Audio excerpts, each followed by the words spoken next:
আসসালামু আলাইকুম বন্ধুরা, বাংলা অডিও বুক পড়ে শোনাচ্ছি ফাহিমা সূর্য। আজ আমরা শুনব সুনীল গঙ্গোপাধ্যায় রচিত উপন্যাস অলৌকিক। একদিন দিব্য স্নান শেষ করার আগে বাথরুম থেকে বেরিয়ে পড়েছিল দরজা খুলে। নিজের শোয়ার ঘরে না গিয়ে সে টানা বারান্দা পেরিয়ে নামতে শুরু করে দিল সিঁড়ি দিয়ে। তারপর সদ দরজা পার হয়ে চলে এসেছিল রাস্তায়। তখনও তার কিছু খেয়াল হয়নি। বাড়ি থেকে বেরিয়ে একটা ছোট রাস্তা, একটু পরে বাঁদিকে বেঁকে আরেকটা রাস্তা, তারপর 1 মিনিট গেলে ট্রাম লাইন। দিব্য ছোট রাস্তাটা পেরিয়ে দ্বিতীয় রাস্তা পর্যন্ত চলে এসেছে। তখন তার চোখ পড়ল চন্দনের দিকে। চন্দনকে যেন ভূতে থাপ্পড় মেরেছে, তার মুখখানা এমনই বিহুল। চন্দন চোখের পাতা ফেলতে পারছে না। চন্দনের চোখ দিয়েই যেন দিব্য নিজেকে দেখতে পেল। সে সম্পূর্ণ উলঙ্গ, তার গায়ে সাবানের ফেনা। জামাকাপড় না থাকলে বোধহয় মানুষ নিজের শরীরটাকে খুব ছোট্ট মনে করে। নইলে দিব্য কেন ভাবলো আড়াআড়িভাবে দুটো পা হাত চাপা দিলেই সে তার নগ্নতা লুকোতে পারবে? চন্দন কিছু বলবার আগেই দিব্য পেছনে ফিরে ছুটল। বাড়িতে গিয়ে সিঁড়ির প্রথম ধাপে আছাড় খেয়ে তার থুতনি ফেটে রক্ত বেরিয়ে এলো। এইসব কিছুই পাগলের মতন। দিব্যকে যদি কেউ পাগল ভাবে তাতে আশ্চর্য হওয়ার কিছু নেই। ওই অবস্থায় শুধু তো চন্দন তাকে একা দেখেনি, অনেকেই দেখেছে। এ বাড়ি ও বাড়ির বারান্দায়, মোড়ের দোকানপাট থেকে। মানুষ তার গৌরবের সময় প্রায় নিঃসঙ্গ থাকে, কিন্তু অপমানের মুহূর্তে সাক্ষীর অভাব হয় না। চন্দন অবশ্য পরে এ বিষয়ে একটা কথা উচ্চারণ করেনি। পাড়ার কেউ কিছু বলেনি। দিব্যর বয়স 38। সে প্যান্টের ভেতর শার্ট গুজে মোজা ও শু পরে অফিসে যায়। পড়ার সবাই তাকে একই সঙ্গে উদার ও বুদ্ধিমান বলে জানে, তাই কিঞ্চিত সমীহ করে। দিব্য নিজেই পরে অনেক ভেবেও বুঝতে পারেনি যে সেদিন সে কেন ওই অবস্থায় বাথরুম থেকে বেরিয়ে রাস্তায় চলে গিয়েছিল। হঠাৎ কি তার মনে পড়ে গিয়েছিল কোনো জরুরি কাজের কথা? কি সেই জরুরি কাজ? বাথরুমে মানুষ নগ্ন থাকে, অন্য মনস্ক থাকে, নিজের চরিত্রটা বদলে ফেলে, বয়সের খেয়াল থাকে না, এই সবই ঠিক। কিন্তু কোমরের নিচে কিছু না জড়িয়ে কেউ তো বাইরে বেরোয় না। ভুলমনা অধ্যাপকদের সম্পর্কে অনেক গল্প শোনা যায়, কিন্তু দিব্য তো সেরকমও নয়। দিব্য বেশ মেপে টেপে কথা বলে, দায়িত্ব নিয়ে কাজ করে। অনেকদিন আগে অবশ্য আর একবার এরকম হয়েছিল, সেটা কাশিতে। দিব্যের বয়স তখন এখনকার অর্ধেক। কী কারণে যেন সেবার কাশিতে 1.5-2 মাস থাকা হয়েছিল, মাসি পিসিদের সঙ্গে সাময়িক যৌথ পরিবারের উসিলায়। টুনু ও পিনাকির সঙ্গে দিব্য গঙ্গায় সাঁতার কাটতে নেমেছিল। দিব্য সাঁতার জানে, পিনাকি ছিল খানিকটা দুর্বল, তাকে সামলাচ্ছিল অন্য দুজন। হঠাৎ একসময় দিব্য উপরে উঠে এলো। সুইমিং ট্রাঙ্ক নয়, জাঙ্গিয়া পরে নেমেছিল। সেটা যে শুধু পড়া নেই তা নয়, সে সম্পর্কে তার কোনো হুঁশও নেই।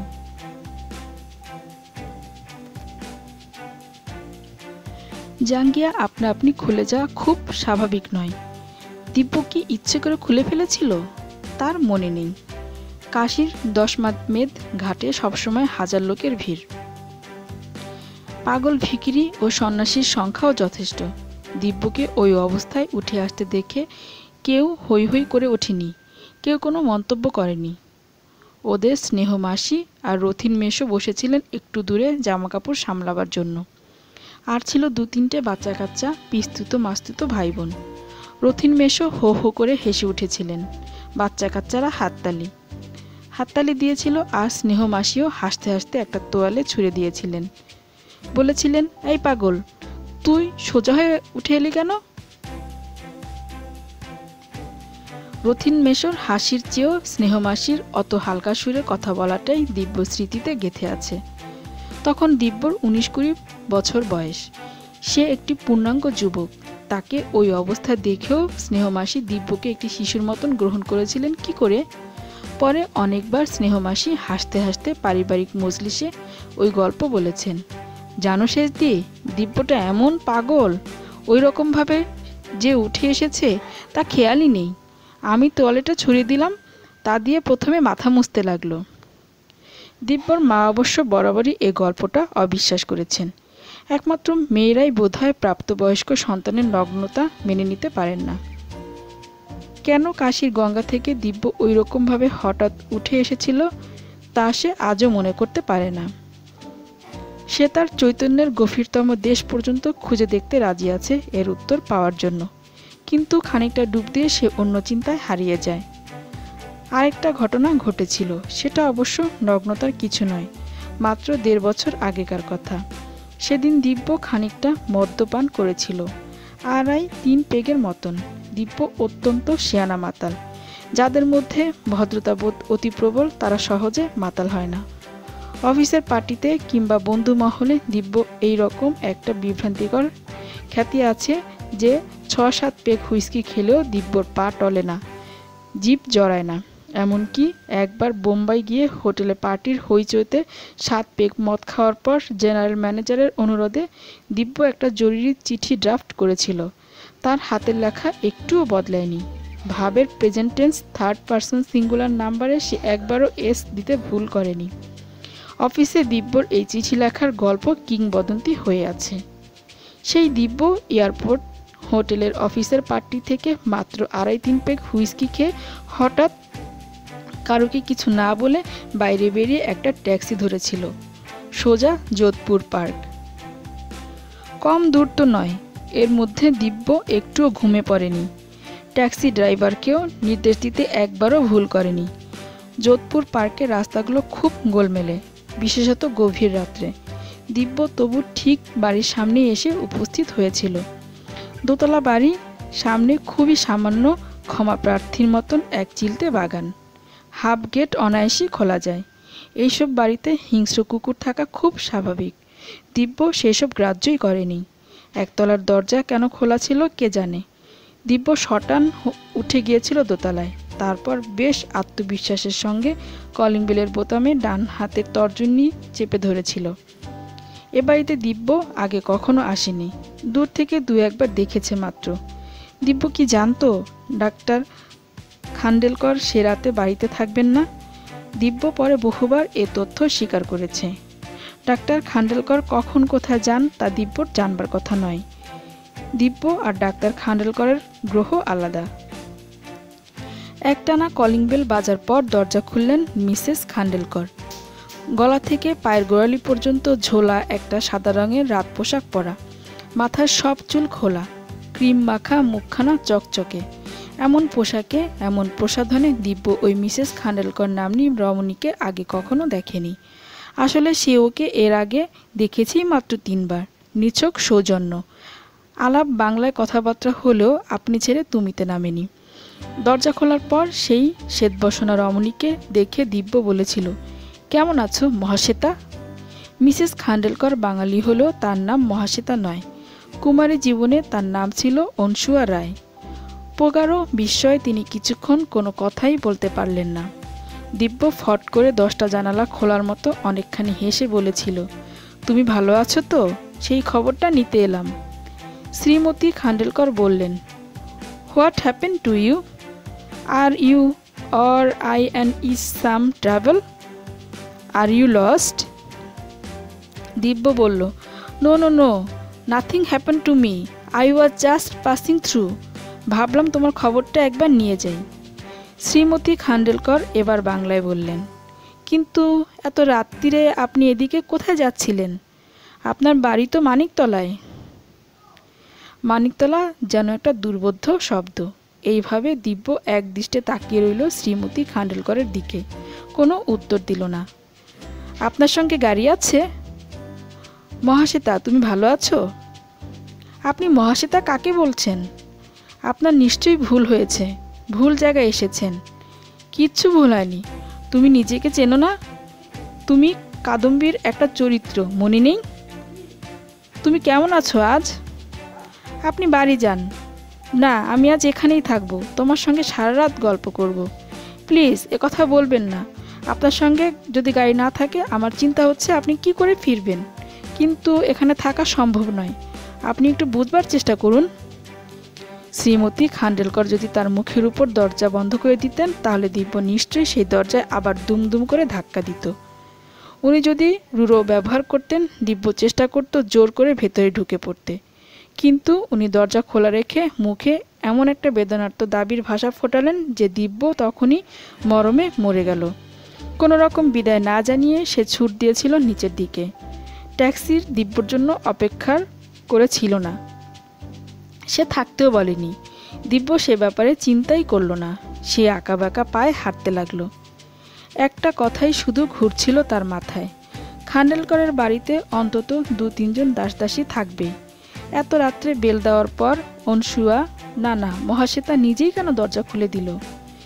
সে কি কারোর জন্য প্রতীক্ষা করছিল? এরকম হতেই পারে না। তবে রাত একেবারে নিঝুম। এখন লোডশেডিং আছে কি নেই তা বুঝবারও উপায় নেই। দিব্য কোন দিকে হাঁটছে সে জানে না। খানিক পরে 3-4টে ভুতুরে চরিত্র তাকে ঘিরে ফেলল। তাদের দাবি অনুযায়ী সে খুলে দিল হাতঘড়ি, পকেট থেকে পার্স। দিব্যর ঠোঁটে ফুরফুরে হাসি। সে যেন এসব ব্যাপারে বেশ মজা পাচ্ছে। ছায়ামূর্তিরা দিব্যর পাসটা খুলে অসুখীভাবে গজরাতে শুরু করতেই দিব্য বলেছিল, ওতে কিছু হলো না? আমার হাওয়াই শার্টটা নেবে? প্যান্ট নেবে? খুলে দিচ্ছি। একজন নিশাচর এগিয়ে এসে দিব্যর গালে জোরে এক থাপ্পড় কষিয়ে বলল, হারামির বাচ্চা, মাল খেয়ে আমাদের সঙ্গে মজা করতে আসছিস? যা বাড়ি যা। ওরা অদৃশ্য হয়ে যাওয়ার পরেও দিব্য একা ফাঁকা রাস্তায় দাঁড়িয়ে ফিক ফিক করে হাসতে লাগলো। এসব কোনো কিছুই দিব্যর চরিত্রের সঙ্গে মানায় না। তার ঘনিষ্ঠ মানুষজনেরা বলবে অসম্ভব, অবিশ্বাস্য। নামের পরিচয় মহারাষ্ট্রের মানুষ হলেও 2 পুরুষ ধরে খান্ডেলকরের কলকাতায় প্রবাসী। অজয় খান্ডেলকরের 2 দাদাই উচ্চ পদস্থ ব্যাংক কর্মচারী। অজয় নিজে একজন অর্থনীতির পণ্ডিত।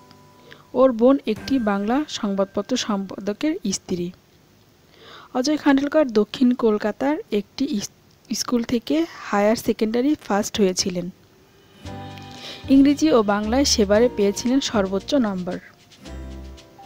তারপর কলেজ বিশ্ববিদ্যালয়ের ধাপগুলো অবহেলায় মেডেল তুলতে তুলতে পেরিয়ে গিয়ে তিনি চলে গেছেন আমেরিকা। সেখান থেকে 3 বছর বাদে দেশে বেড়াতে এসে তিনি বোম্বে, পুনে ঘুরে ট্রেনে এলেন হাওড়ায়। তারপর কলকাতা শহরে না ঢুকে পরবর্তী ট্রেনে চলে গেলেন শান্তিনিকেতনে।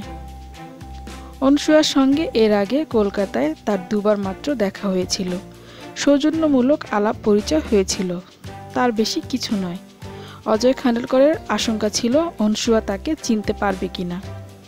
অজয় খান্ডেলকরের চেহারায় বৈশিষ্ট্য আছে, একবার দেখলে ভুলে যাওয়ার কথা নয়।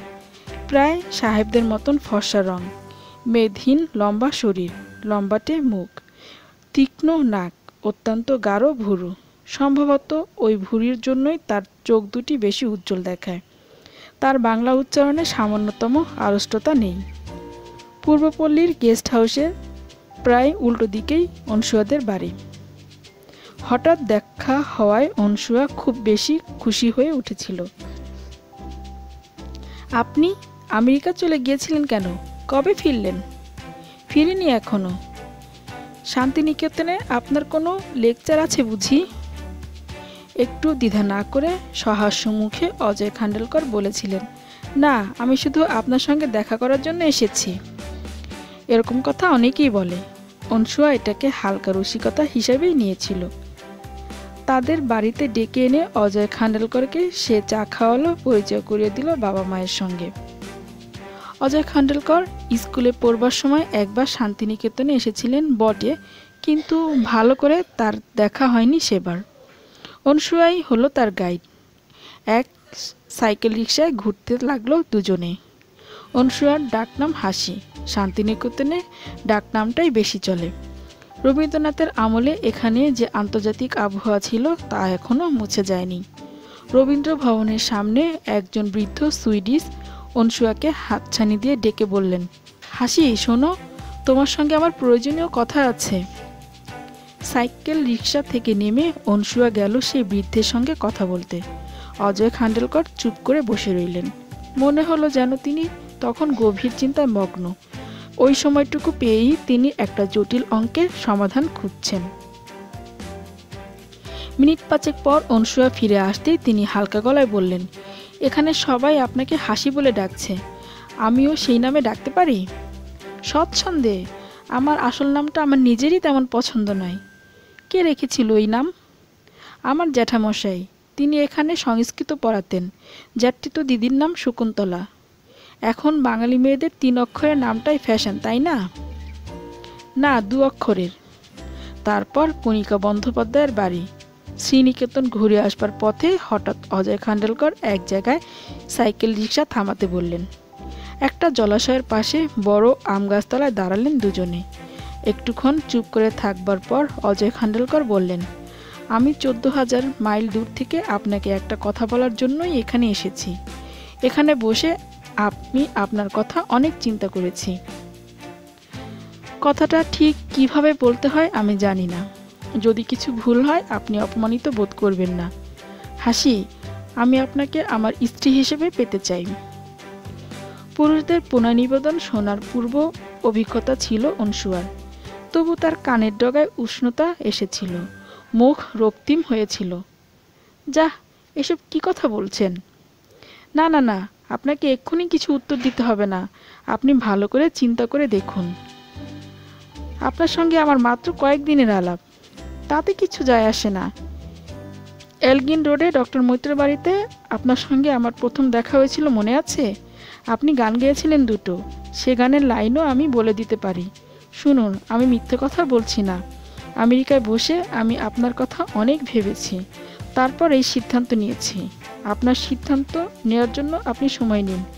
আমি 2 সপ্তাহ কলকাতায় থাকব, তারপর আর 1 সপ্তাহ পুনেতে। তার মধ্যে আপনি জানাবেন। যদি রাজি না হন তাও জানাবেন, কিংবা যদি 1 বছর 2 বছর অপেক্ষা করতে হয় তাতে আমি রাজি। আপনি কেন এসব কথা বলছেন? আমি একটা অতি সাধারণ মেয়ে। আমার চোখে আপনি অপ্রতিম। এরপর ফেরার পথে দুজনে আর একটাও কথা হলো না। এক রিকশায় দুজনে বসায় অঙ্গস্পর্শ হয়েছিল বটে, কিন্তু অজয় খান্ডেলকর একবারও হাসির হাত ধরার চেষ্টা করেননি। তার সম্ভ্রমবোধ ও শিষ্টাচার নিখুঁত। পরদিন হাসিকে কলকাতা ও পুনের 2টি ঠিকানা লিখে দিয়ে অজয় খান্ডেলকর ফিরে গেলেন। তারপর কয়েকটি দিন হাসির মানসিক জগতে একটা প্রবল আলোড়ন চলল। একটা ঝড়ের মধ্যে সে যেন দিশেহারা, অথচ তার ঘনিষ্ঠ বন্ধু বান্ধবীদের কাছেও সে ব্যাপারে সাহায্য চাইতে পারে না। হাসি তখন সঙ্গীত ভবনের নামকরা ছাত্রী। রেডিওতে একবার অডিশন দিয়েই পাশ করেছে। কলকাতায় এক বড় অনুষ্ঠানে শ্যামা নৃত্যনাট্যে শেষ মুহূর্তে প্রধানা গায়িকা এসে পৌঁছাতে না পারায় হাসি শ্যামার চরিত্রের সবকটি গান গেয়ে খুব সুখ্যাতি পেয়েছিল কাগজে কাগজে। অনেকের আশা হয়েছিল শান্তিনিকেতন থেকে অনেকদিন পর আর একজন প্রতিভাবান রবীন্দ্রসঙ্গীত গায়িকা উঠে আসছে। শুধু গান গাইতে জানলে, ছবি আঁকা শিখলে বা লেখার ক্ষমতা থাকলেই হয় না। শিল্পী হওয়ার জন্য উঁচা আকাঙ্ক্ষা থাকা দরকার। হাসির তা ছিল। হালকা আনন্দের স্রোতে গা ভাসিয়ে দেওয়ার মতন মেয়ে সে নয়। নিশ্চিত সুখী জীবনের প্রতি তার আকর্ষণ ছিল না। সে চেয়েছিল নিজের যোগ্যতার দাবি অর্জন করতে। কিন্তু অজয় খান্ডেলকর সব গোলমাল করে দিল। হাসি মনে মনে 1000 বার বলতে লাগলো, না না না, আমি এখন বিয়ে করব না, কিছুতেই বিয়ে করব না। কিন্তু হাসিকে এই কথা বারবার বলতেই হচ্ছে বা কেন? অজয় খান্ডেলকর তো জোর করেননি। এমনকি হাসির বাবা মাকেও কিছু জানাননি।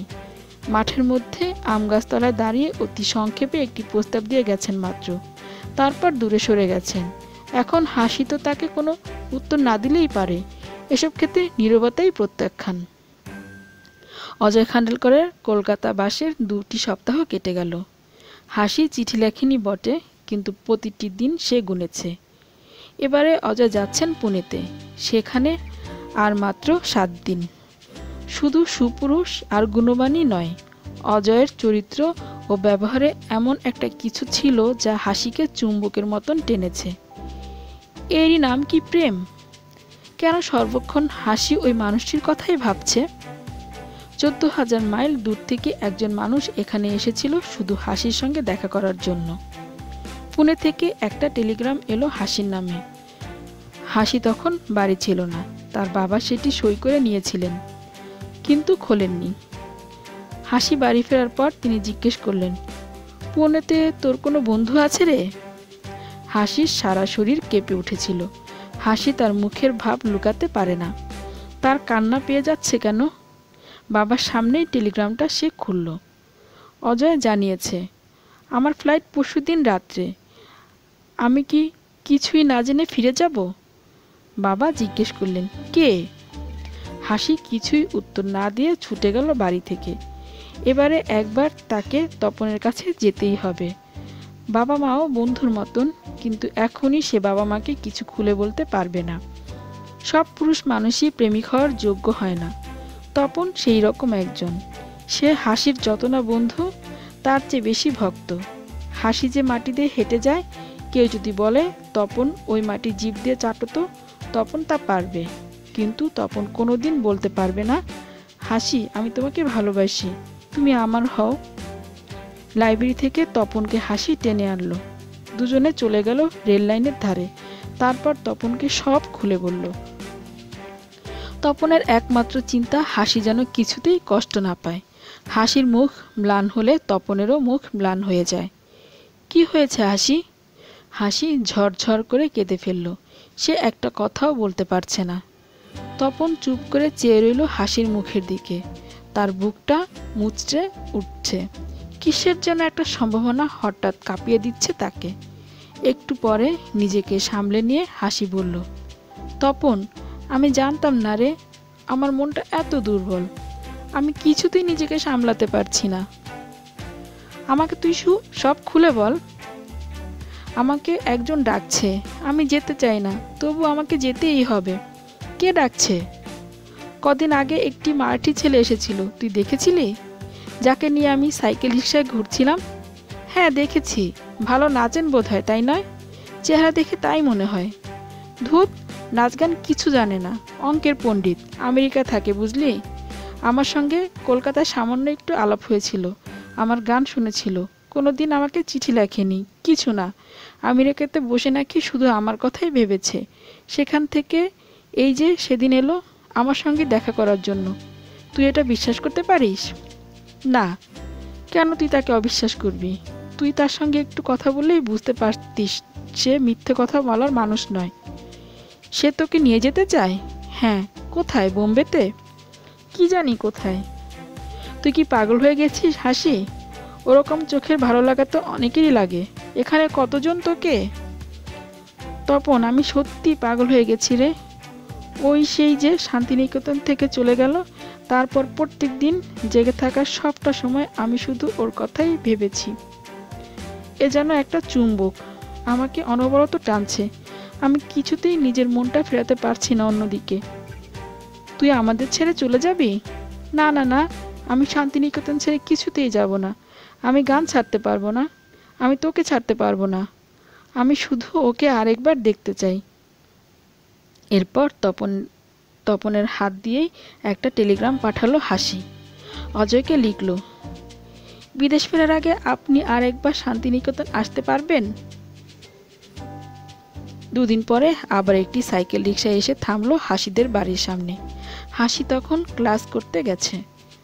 হাসির বাবা অজয়ের সঙ্গে এমনভাবে গল্প করতে লাগলেন যেন তিনি কিছুই জানেন না, যদিও তপনের কাছ থেকে তিনি সব শুনেছেন। তিনি শুধু একবার জিজ্ঞেস করলেন, শান্তিনিকেতন জায়গাটা আপনার খুব পছন্দ হয়েছে বুঝি? পরপর দুবার এলেন। অজয় পরিষ্কার উত্তর দিলেন, আমি হাসির সঙ্গে দেখা করতে এসেছি, হাসি আমাকে ডেকে পাঠিয়েছেন। হাসিকে খবর দেওয়া হলো।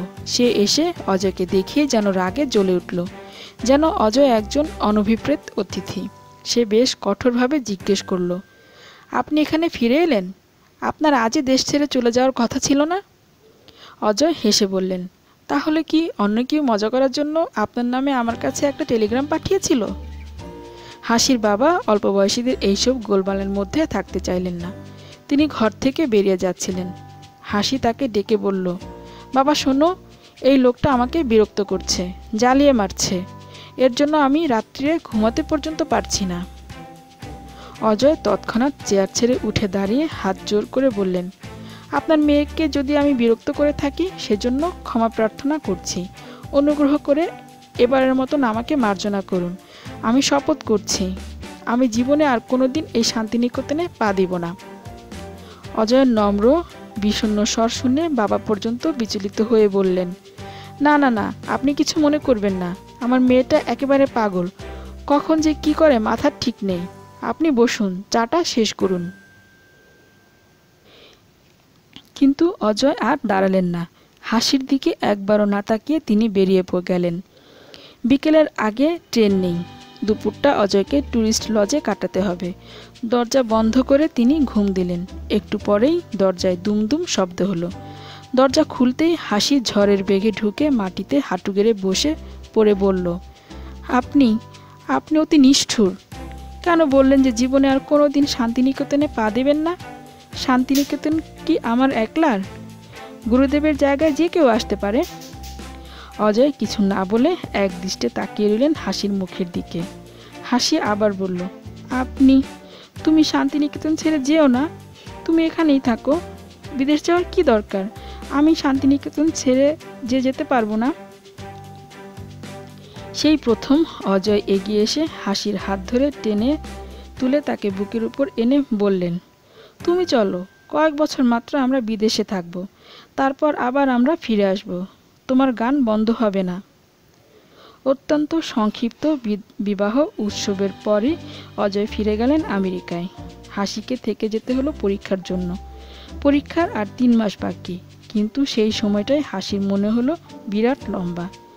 যে শান্তিনিকেতনকে এত ভালোবাসত হাসি, সেই শান্তিনিকেতন ছেড়ে যাওয়ার জন্য সে ছটফট করতে লাগলো। পরীক্ষা শেষ হওয়ার পরদিনই হাসি দমদম ছেড়ে প্লেন ধরল। অজয় খান্ডেলকরকে বিদেশে থাকতে হলো 7 বছর। মাঝখানে হাসি একবার কয়েক সপ্তাহের জন্য বাবা মার কাছে ঘুরে গিয়েছিল। বিদেশে হাসির স্বাস্থ্য অনেক ভালো হয়েছে। চোখে মুখে এসেছে অন্যরকম দীপ্তি। সবসময় সে আনন্দ উচ্ছল। বিয়েটা তার খুবই সার্থক হয়েছে। 7 বছর বাদে যখন বিদেশে পাকাপাকি বসবাস কিংবা সবকিছু গুটিয়ে দেশে ফেরার ব্যাপারে একটা সিদ্ধান্ত নেওয়ার সময় এলো, তখন হাসির দেশ সম্পর্কে টান অনেকটা কমে গেছে। ওখানে থেকে যাওয়াই তার ইচ্ছে, কিন্তু অজয় ফিরতে চাইলেন। দেশ তাকে টানে। হাসিকে তিনি ফিরিয়ে আনবেন এই কথা দেওয়া ছিল। 2-3 জায়গা থেকে চাকরির অফার পেয়েছিলেন অজয়, তার মধ্যে দিল্লিরটাই সবচেয়ে ভালো ছিল। তবু অজয় কলকাতার চাকরিটাই নিলেন। 7 বছর পর হাসি তার ফুটফুটে শিশুপুত্রের হাত ধরে ফিরে এলো শান্তিনিকেতনে। কলকাতায় পছন্দ মতন বাড়ি পাওয়া যায়নি। অজয় থাকছেন কোম্পানির গেস্ট হাউসে। হাসি কিছুদিন বাবা মায়ের সঙ্গে কাটিয়ে যাবে। কিন্তু এই কবছরে শান্তিনিকেতন যেন অনেক বদলে গেছে। হাসির বন্ধুবান্ধবীরা প্রায় কেউই নেই। শান্তিনিকেতনের গাছপালা হাসিকে চিনতে পারল না। তপন থাকে দুর্গাপুরে, সেখানে গানের স্কুল খুলেছে। মাঝে মাঝে বাংলা সিনেমার উপনায়কের পাঠ করে। বয়স্ক নারী পুরুষরা ছাড়া আর কেউ হাসির সঙ্গে যেচে কথা বলে না। গানের জন্য একসময় হাসির কত নাম ছিল, সে কথা কেউ মনে রাখেনি। এমনকি মুহুর্দিও তার নামটা ভুলে গিয়েছিলেন। হাসির অবশ্য গানের চর্চা টিকে রাখতে পারেনি। অজয় ব্যবস্থা করেছিলেন সব রকম। দেশ থেকে হারমোনিয়াম আর তানপুরা আনিয়ে দিয়েছিলেন। রবীন্দ্রসঙ্গীতের আধুনিকতম রেকর্ড ক্যাসেট কিছুই বাদ ছিল না। তবু হাসির উৎসাহ চলে গেছে আস্তে আস্তে। শান্তিনিকেতনে সবাই মিলে রিহার্সেলের সময় কত রকম মজা, মাঝে মাঝে কলকাতার ফাংশন করতে যাওয়া, অন্য গায়ক গায়িকাদের সঙ্গে সূক্ষ্ম প্রতিযোগিতা। তার নেশাই ছিল অন্যরকম। বিদেশে সারাক্ষণ কাজ করতে হয়। তারপর সন্তান জন্মের পর হাসি আরও ব্যস্ত হয়ে পড়েছিল। সে মাঝে মাঝে আপন মনে 2-4 লাইন গেয়ে ওঠে বটে, কিন্তু সে আর গানের জগতে নেই। হাসি গায়িকা হয়নি বটে, কিন্তু সে সুখী জীবন পেয়েছে, কিংবা খুব সহজেই সুখটাকে মেনে নিয়েছে বলে সে শিল্পী হতে পারল না। সেদিন এমন কিছু নেশা হয়নি দিব্যর যে পরের দিন সে কথা মনে থাকবে না। লজ্জিত হওয়ার চেয়েও সে বিস্মিত হয়েছিল অনেক বেশি। কেন সে অমনভাবে অনসূয়া খান্ডেলকরের কাছে ছুটে গিয়েছিল অত রাতে? এটা তো নিছক অন্যমনস্কতা নয়, এ তো পাগলামি। অনসূয়ার সঙ্গে তার অতি সামান্য আলাপ। ভদ্রমহিলার চেহারা সুন্দর, ব্যবহারও বেশ ভালো, সকলেই তাকে পছন্দ করে। দিব্যর ক্ষেত্রেও তার বেশি কিছু নয়। সে অনসূয়ার প্রেমে পড়েনি, তাকে নিয়ে সে কোনো স্বপ্নও দেখে না। তাহলে দিব্য বেশ ভয় পেয়ে গেল। তার মেজমামা এমনই হিংস্র উন্মাদ যে তাকে বছরের পর বছর একটা নার্সিংহোমে রাখতে হয়। দিব্যর মধ্যেও সেই পাগলামির বীজ ঢুকেছে নাকি? দিব্য 2-3 দিন খুব মনমরা হয়ে রইল, অফিসে গেল না। কোনো ডাক্তারের পরামর্শ নেওয়ার কথা চিন্তা করে যেতে সাহস হলো না। সে চুপচাপ বাড়িতে শুয়ে কাটালো। ভদ্রমহিলা তার স্বামীকে কি বলে দিয়েছেন সেই রাত্রির ঘটনা? বলাটাই স্বাভাবিক। দিব্য অজয় খান্ডেলকরের অধীনে কাজ করে না, তার অফিস আলাদা, কিন্তু তার অফিসের স্বার্থে তাকে প্রায়ই ওর সঙ্গে দেখা করতে হয়। তার অফিস থেকে মাঝে মাঝেই পার্টি দেওয়া হয়। অনসূয়া খান্ডেলকর সেখানে আসেন। দিব্য বিষণ্ণভাবে ভাবল, হয়তো এই চাকরিটা ছেড়ে দিতে হবে। অজয় খান্ডেলকর তার নামে অভিযোগ করলে দিব্যদের অফিসের জিএম আর দিব্যকে রাখবেন না, কারণ অজয় খান্ডেলকরের মূল্য অনেক বেশি। যদিও দিব্য নামে দুশ্চরিত্রতার অভিযোগ শুনলে জেনারেল ম্যানেজার প্রথমবার একেবারে হা হয়ে যাবেন। চেষ্টা করলে দিব্য অন্য একটা চাকরি পেয়ে যাবে, তার যোগ্যতা আছে। কিন্তু এই অফিসটা তার বেশ পছন্দ ছিল। চাকরি জীবনে মাইনে ছাড়া পছন্দ মতন সহকর্মী পাওয়া অনেক বড় ব্যাপার। 4 দিন পরে দিব্য আবার অফিসে গেল এবং তার কারোর মুখে কোনো ব্যাকা কথা শুনল না। সে কিছুই জানে না, কেউ কিছুই জানে না, সবই আগের মতন স্বাভাবিক। কিন্তু দিব্যর ব্যবহারে অনেক আড়ষ্ট হয়ে গেছে। সে মেপে মেপে কথা বলে। যে কোনো জায়গায় যাওয়ার আগে সে ভেবে নেয় ঠিক জায়গায় যাচ্ছে তো। বাথরুম থেকে বেরোবার আগে অন্তত 3 বার দেখে নেয় জামা প্যান্ট ঠিক মতন পরা হয়েছে কিনা। শনিবার তার ঘনিষ্ঠ সহকর্মী অশোক বাজপেয়ীর বিবাহবার্ষিকীর নেমন্তন্ন ছিল। দিব্য কায়দা করে এড়িয়ে গেল। অশোকের বাড়িতে গেলেই খুব মদ্যপান হয়। অশোক খুব জোর করে। দিব্য এখন বেশ কিছুদিন মদ ছুঁতে চায় না। যথেষ্ট মদ খেলেও তার নেশা হয় না, এই গর্ব ছিল। এক সন্ধেবেলা সব উল্টে গেল। এয়ারপোর্ট হোটেল থেকে সে ছুটে গেল যোধপুর পার্ক। এটা মাতলামি না পাগলামি? মহাশ্বেতা নামটা একেবারে কাল্পনিক নয়, কিন্তু কতদিন আগে হারিয়ে গেছে সেই মহাশ্বেতা। তার সঙ্গে দেখা হয়েছিল ঘাটশিলায়। তখন দিব্যর বয়স 21-22 হবে। তার গায়ে তখন ইঞ্জিনিয়ারিং কলেজের গন্ধ। মহাশ্বেতারাও বেড়াতে এসেছিল। মহাশ্বেতাদের খুব বড় পরিবার, এক দঙ্গল লোক। মহাশ্বেতার বয়স 17-18 হবে। তার বয়সী আরও 2টি মেয়ে ছিল ওদের দলে, তাদের নাম মনে নেই। পাশাপাশি বাড়িতে থাকা, তাই আলাপ পরিচয় হবেই। তারপর কিছু হাসি ঠাট্টা, একসঙ্গে বেড়ানো, কোনো লোকজনের দিকে গাঢ় চোখে তাকানো, এর বেশি কিছু না। দিব্য তখন খুব লাজুক ছিল। অন্য অনেক ছেলে যেমন কথার পিঠে চালাক চালাক কথা বলে, সে ক্ষমতা তার একেবারেই ছিল না। মহাশ্বেতার সঙ্গে অন্য 2টি মেয়ে বরং বেশ স্মার্ট। মহাশ্বেতা একটু চুপচাপ ধরনের। ওই 3 জনের কোনো একজনের সঙ্গেই দিব্যর প্রেম হয়নি। মনে রাখবার মতো কিছু ঘটেও নি। শুধু একটা বিকেলে, সেদিন বোধহয় ধারাগিরির থেকে সবাই মিলে বেড়াতে যাওয়া হয়েছিল একসঙ্গে। মহাশ্বেতা তাকে বলেছিল, আমার মাঝে মাঝে ভীষণ মন খারাপ হয়, কোনো কারণ নেই, এমনি এমনি। কেন যে হয় বুঝতে পারি না। কি করে মন ভালো করা যায় বলতে পারেন? অতিরিক্ত লাজুক লোকরা অনেক সময় রূঢ় হয়। সেই রকমভাবেই দিব্য বলেছিল, আমি কি করে জানবো? আমি কি ডাক্তার? মহাশ্বেতার মুখখানা ডিমের মতন, তার মুখের রং চাপা জ্যোৎস্নার মতন। ভুরু দুটি খুব গভীর। তখনও তার ভুরু প্লাক করার বয়স হয়নি। খুব একটা সাজগোজের দিকেও মনোযোগ ছিল না।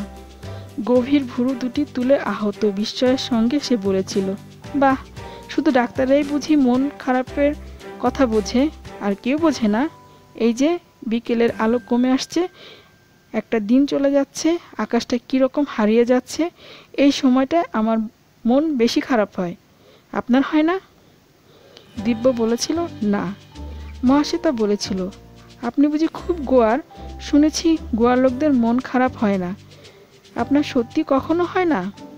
দিব্য আবার বোকার মতন বলেছিল, না। মহাশ্বেতা বেশ কয়েক মুহূর্ত দিব্যর চোখের দিকে চেয়ে থেকে খুব নরমভাবে বলেছিল, ও, এইসব মানুষদের আমার ভয় করে। তারপর সে আস্তে আস্তে একা হেঁটে গিয়েছিল জঙ্গলের দিকে। লাজুক দিব্য তখন এইটুকু শুধু বুঝেছিল যে মহাশ্বেতাকে সে ভুল কথা বলেছে। মহাশ্বেতা মনে একটু আঘাত পেয়েছে, কিন্তু ঠিক কী কথা তাকে বলা উচিত ছিল তা দিব্যর মনে পড়েনি। মহাশ্বেতা যখন একলা চলে গেল তখনও সে একটা পাথরের উপরেই বসে রইল। ওর সঙ্গে গেল না। মহাশ্বেতার সঙ্গে ঠিক কোন কথা বলতে হবে সেটাই সে যে জানে না। মহাশ্বেতার সঙ্গে দিব্যর আর কোনোদিন দেখা হয়নি। দিব্য যদি চালু ছেলে হতো তাহলে মহাশ্বেতাকে কলকাতায় ঠিকই খুঁজে বার করত, যোগাযোগ রাখত।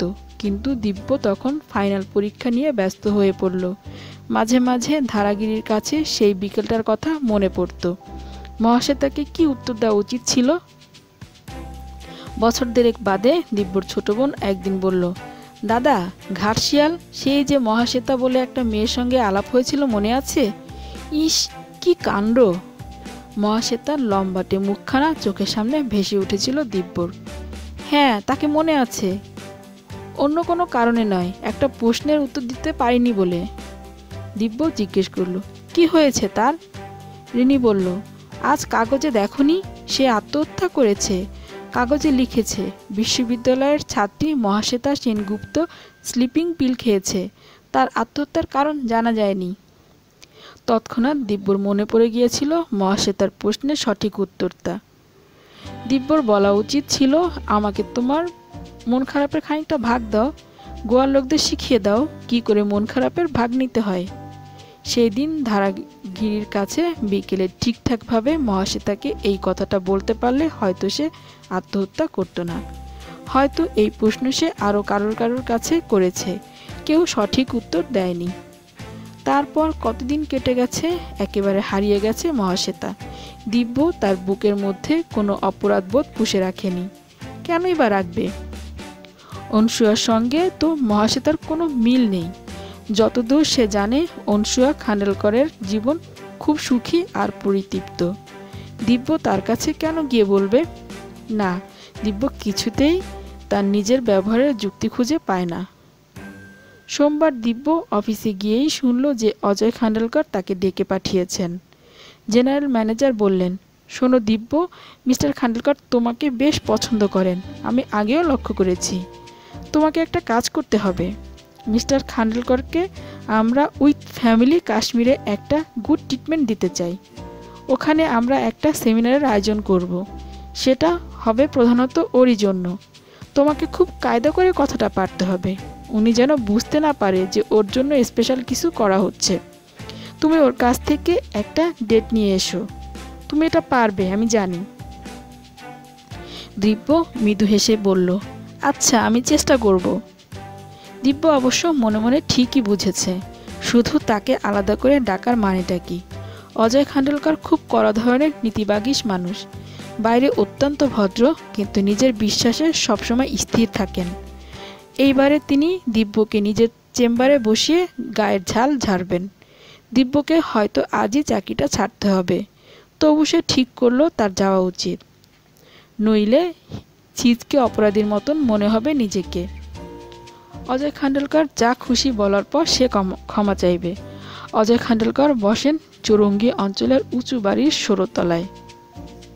তার ঘর থেকে সম্পূর্ণ ময়দান ও তার এক প্রান্তে গঙ্গার বাঁক দেখতে পাওয়া যায়। খিদিরপুরের জাহাজগুলো দেখা যায় স্পষ্ট। অজয় চেয়ার ছেড়ে উঠে এসে দিব্যর হাত ধরে ঝাঁকুনি দিয়ে বললেন, আসুন আসুন। ও, আজ রোদ বড় চড়া, আসতে আপনার কষ্ট হয়েছে নিশ্চয়ই। একটা খুব জরুরি পয়েন্ট ক্লিয়ার করার কথা, সেজন্যই আপনাকে ডেকেছি। সত্যই অফিস সংক্রান্ত একটা জরুরি ব্যাপার। অজয় কোনো রকম ব্যক্তিগত প্রসঙ্গ তুললেন না। একটা ইম্পোর্ট লাইসেন্সের ব্যাপারে দিল্লি থেকে আপত্তি জানিয়েছে, তবু তাড়াতাড়ি তার উত্তর পাঠাতে হবে। প্রায় 1.25 ঘন্টা ধরে দুজনে গভীর মনোযোগ দিয়ে বিষয়টি আলোচনা করল। তখনও কাজ বাকি থেকে গেল খানিকটা, কিন্তু অজয়কে বেরোতে হবে, তার একটা জরুরি অ্যাপয়েন্টমেন্ট আছে। চেয়ারে হেলান দিয়ে অজয় বললেন, আমি দুঃখিত দিব্যবাবু, কাজটা শেষ করা গেল না, অথচ কালই উত্তর পাঠানো দরকার। দিব্য বলল, আমি কাল সকাল ঠিক 9:30টায় আবার আসতে পারি। অজয় হু বলে চোখ বুজে চিন্তা করতে লাগলেন। দিব্য এই সুযোগে কাশ্মীরের প্রস্তাবটা পেরে ফেলল। অজয় সে সম্পর্কে বেশি আগ্রহ প্রকাশ না করে বললেন, ওসব পরে ভেবে দেখা যাবে। আপনি আজ সন্ধ্যাবেলা বিশেষ কিছু করবেন? ফ্রি আছেন? দিব্য একটু অবাক হয়ে বলল, না তেমন কিছু নেই। কেন বলুন তো? অজয় হেসে বললেন, আমি ভাবছিলাম আপনি যদি আজ সন্ধ্যাবেলা আমার বাড়িতে আসতে পারেন, কাজটাও শেষ করা যায়, খানিকটা গল্পগুজবও করা যায়।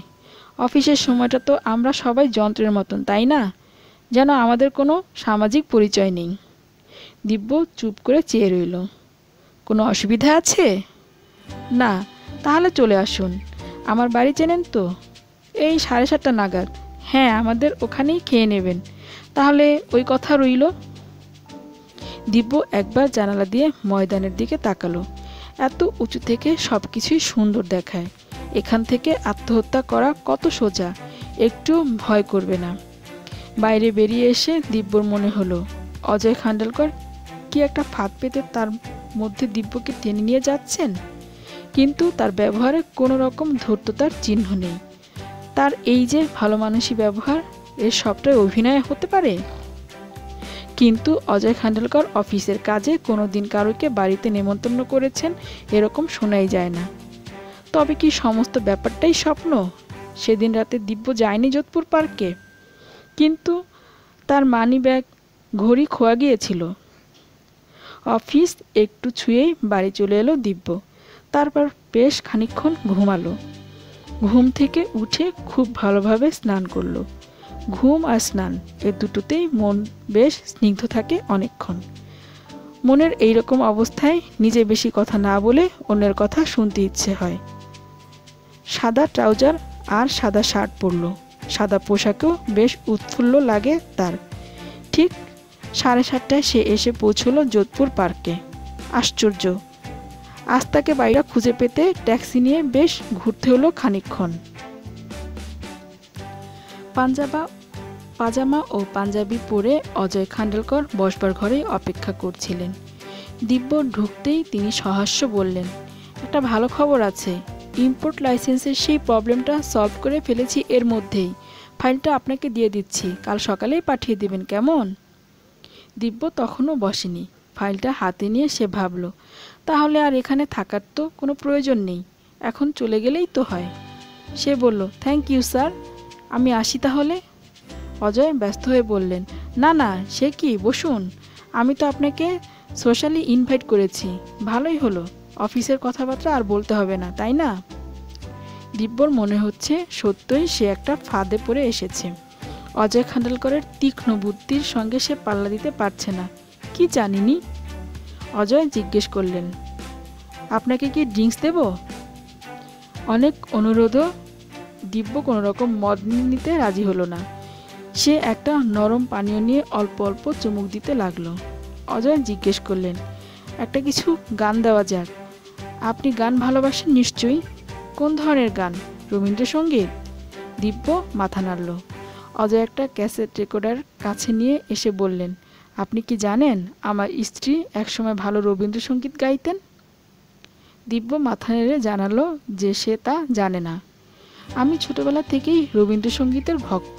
আমার স্ত্রী, যখন তিনি আমার স্ত্রী ছিলেন না, তার গান শুনে আমি মুগ্ধ হয়েছিলাম। কিন্তু দুঃখের কথা এই যে তিনি গান একেবারে ছেড়ে দিয়েছিলেন। কিছু তো একটা বলতে হবে। তাই দিব্য বলল, আপনারা তো অনেকদিন বাইরে ছিলেন। হ্যাঁ, 7 বছর, খুব দীর্ঘ সময়, তাই না? কিন্তু বিদেশেও তো অনেকে গান বাজনার চর্চা রাখে। বনানী ঘোষ রবীন্দ্রসঙ্গীতের স্কুল চালান। আমরা যেখানে ছিলাম তার কাছে আলী আকবরের মিউজিক স্কুল।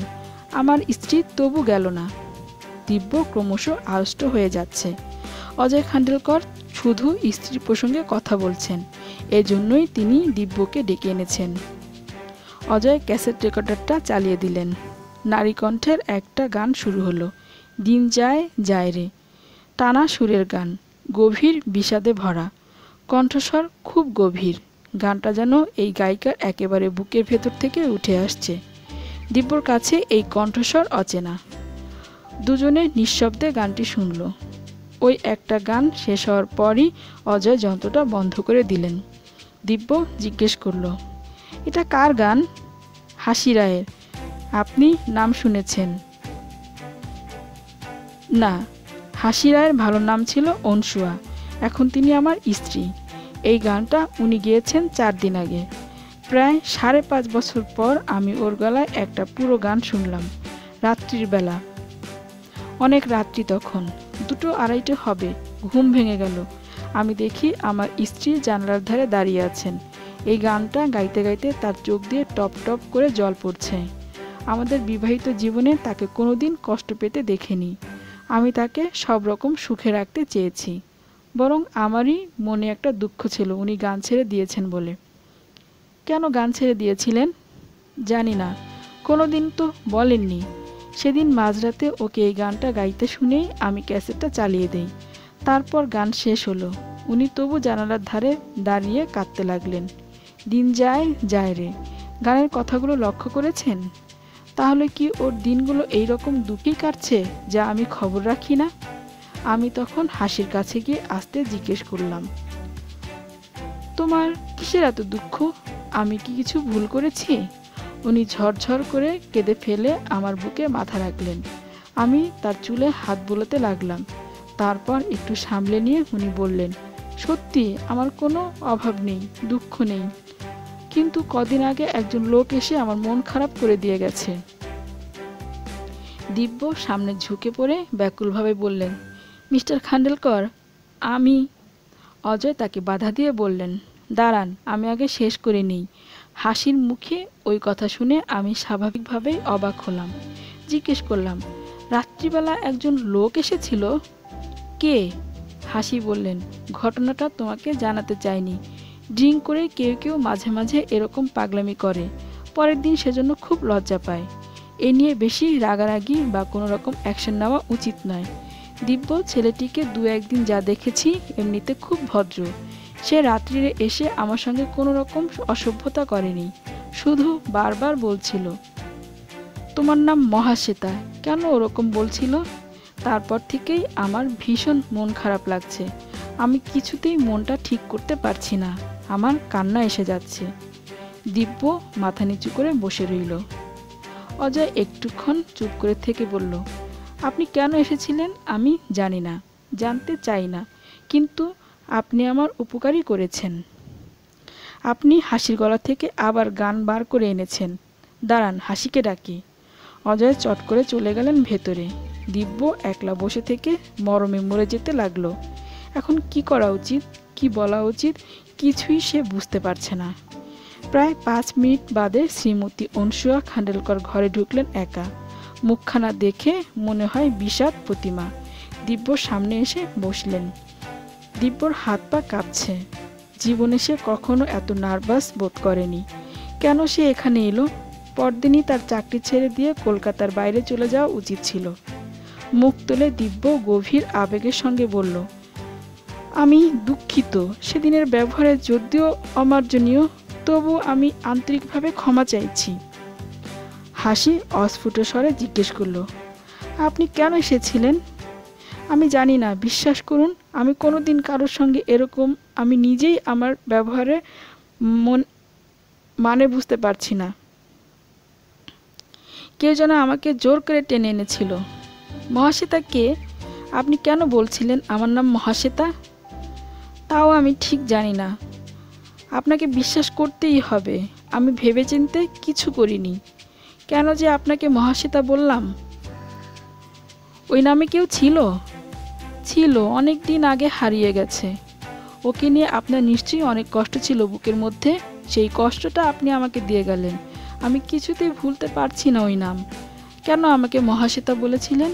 ভাবতে গেলেই কান্না পেয়ে যায়। সেই কান্না হঠাৎ একদিন গান হয়ে বেরিয়ে এলো। আমি যেন একটা, কি বলবো, যেন একটা সুখের ফানুসের মধ্যে ছিলাম। হঠাৎ কি করে যে ঢুকে পড়লো দুঃখ। দরজায় দাঁড়িয়ে অজয় বললেন, এজন্য দিব্যবাবুকে আমাদের দুজনেরই ধন্যবাদ জানানো উচিত, তাই না? হাসি, তুমি এবারে আমাদের একটা গান উপহার দাও। তানপুরাটা আনি। হাসি আরেকটা গান শুরু করলো, চিরসখা হে ছেড়ো না। এ গানেও দুঃখের সুর। গান শুনতে শুনতে দিব্যর চোখে জল এসে যাচ্ছে।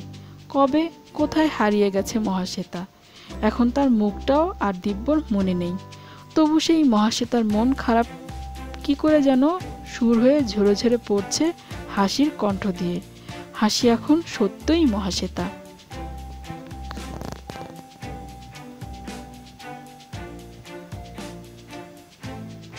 বন্ধুরা, আমার পঠিত গল্পটি আপনাদের ভালো লাগলেই আমার চেষ্টা সার্থক। আরও মজার মজার গল্প শুনতে আমার চ্যানেলটি সাবস্ক্রাইব করে আমার সাথেই থাকবেন এবং গঠনমূলক কমেন্ট করবেন ও লাইক দিবেন। প্রিয় শ্রোতা, আপনি কী ধরনের গল্প শুনতে চান কমেন্ট করে জানাবেন। আগামীতে নতুন গল্প নিয়ে আবারও আপনাদের সাথে দেখা হবে। সেই পর্যন্ত ভালো থাকবেন। ধন্যবাদ।